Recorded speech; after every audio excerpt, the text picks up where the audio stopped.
जय श्री राम दोस्तों, मेरा नाम है आकाश चौहान। आप देख रहे हैं आकाश मोबाइल ज्ञान। तो आज हम बात करते हैं सेकंड हैंड फोन के बारे में। सेकंड हैंड फोन खरीदते समय किन किन बातों का ध्यान रखें, ये बहुत जरूरी होता है, क्योंकि अक्सर लोग आजकल पुराना फोन खरीदना बहुत आम हो गया है और फोन लोग खरीदते रहते हैं पुराने फोन। अगर आपको अच्छी रेट में कोई फोन मिल रहा होता है तो खरीदते रहते हैं। तो पुराने फोन खरीदते समय किन किन चीजों को आप देखें, तो ऐसे मैं आपको ज्यादा नहीं, बस 5 पॉइंट बताऊंगा, बस इतना आप देख लें, वो काफी है। तो चलिए प्रारंभ करते हैं।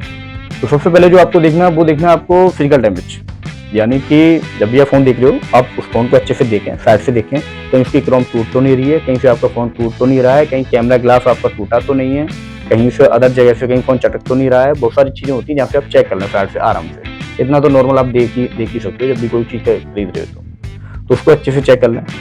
इसके बाद जो दूसरा नंबर आता है वो आता है डिस्प्ले का।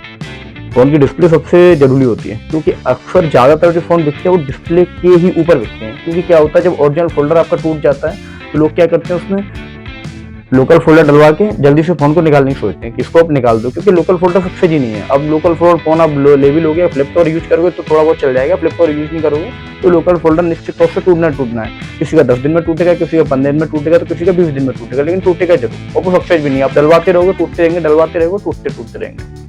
तो अक्सर क्या होता है, ज्यादातर सेकंड हैंड फोन मिलते हैं ना, आपको उनमें लोकली फोल्डर डले हुए मिलते हैं। अगर आपके फोन में लोकल फोल्डर डला हुआ है तो उसको खरीदे ना, मेरे हिसाब से आप उसे रिजेक्ट ही कर दें, क्योंकि वो फोन आपके लिए बेकार है, मट्टी है।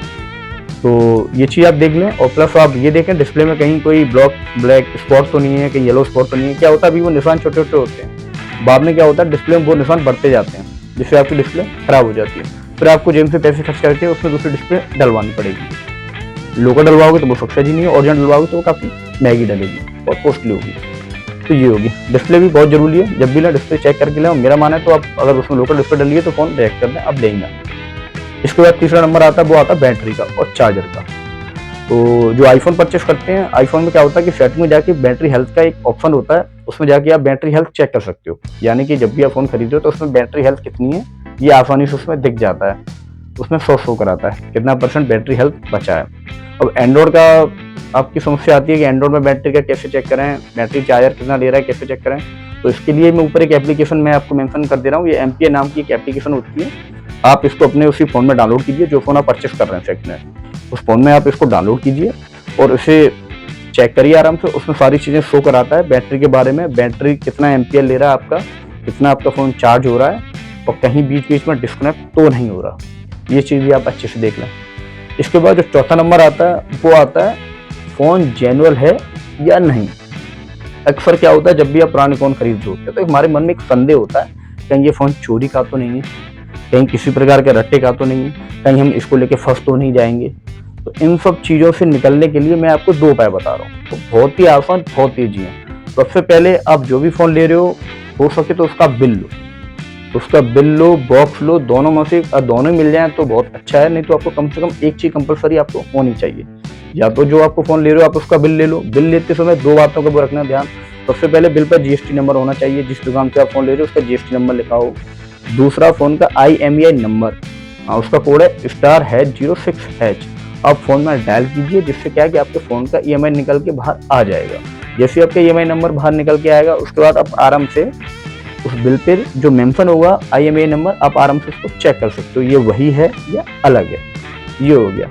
दूसरा इस चीज से बचने का उपाय एक और है, जो आपने उसका IMEI नंबर निकाला है, ये जो ऊपर एक वेबसाइट में आपको बता रहा हूँ और नीचे मैं डिस्क्रिप्शन में भी मैं मेंशन कर दूंगा, इस पर जाके आप EMI नंबर डाल के एक बार चेक कर लीजिए, कहीं फोन आपका ब्लैक लिस्टेड तो नहीं है, इंदर के किसी प्रकार चोरी का तो नहीं है, ये आपको शो कराएगा उसमें। ये 2 रास्ते हैं इस चीज से बचने के लिए। इसके बाद अब जो 5वां नंबर आता है वो आता है फोन रीसेट और लॉग आउट।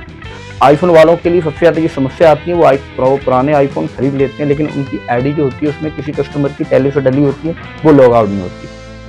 अब लॉग आउट को इसलिए नहीं होती क्योंकि लॉग आउट करने के लिए वो पासवर्ड मांगती है, पासवर्ड कस्टमर को पता नहीं होता है। अब वो जहाँ से फोन खरीद रहे होते हैं, पुराना फोन ले रहे होते हैं, जब भी उस कस्टमर को सबसे पहले बोलें कि आप अपनी ID जो डली है उसको लॉग आउट करके दीजिए और मुझे फोन रीसेट करके दीजिए। जैसे क्या होगा, फोन आपकी ID लॉग आउट हो जाएगी, आपका फोन रीसेट हो जाएगा, आप नए सिरे से उसमें अपनी ID बना सकते हो, आराम से सारी चीजें उसमें मैनेज कर सकते हो। एंड्रॉइड में भी किसी फोन में ऐसा होता है कि आप मान लो जीमेल ID आपको डली हुई है, लॉग आउट करने के लिए वो पासवर्ड मांगता है, रीसेट मांगता है, लेकिन आजकल लोग क्या करते हैं सॉफ्टवेयर लगा के सारी चीजें खत्म करा देते हैं, लॉग भी तोड़वा देते हैं। बट ऐसा नहीं करना चाहिए। मैं आपको बता दूं, आप जो उसमें आईडी डलिए, जीमेल आईडी डलिए, आप उसको लॉग आउट कीजिए, फ़ोन को रीसेट कीजिए, तब उस फ़ोन को अच्छे से आप खरीदिए। तो ये रही सेकंड हैंड फ़ोन खरीदने के लिए सारी जानकारी आप लोगों के लिए। आगे से जब भी आप सेकंड फ़ोन खरीदें तो ये मेरी 5 बातें आप इनको फॉलो कीजिए। और अब भी कोई अगर आपका कोई सवाल जवाब है और नीचे आप कमेंट में मेंशन कीजिए, मैं आपके सारे कमेंट पढ़ता हूँ और मैं जवाब जरूर दूंगा। तो चलिए मिलते रहेंगे ऐसे ऐसे कंटेंट, ऐसे ऐसी वीडियो में आपको। आकाश मोबाइल ज्ञान जो काम आए। जय मोबाइल, जय टेक्नोलॉजी।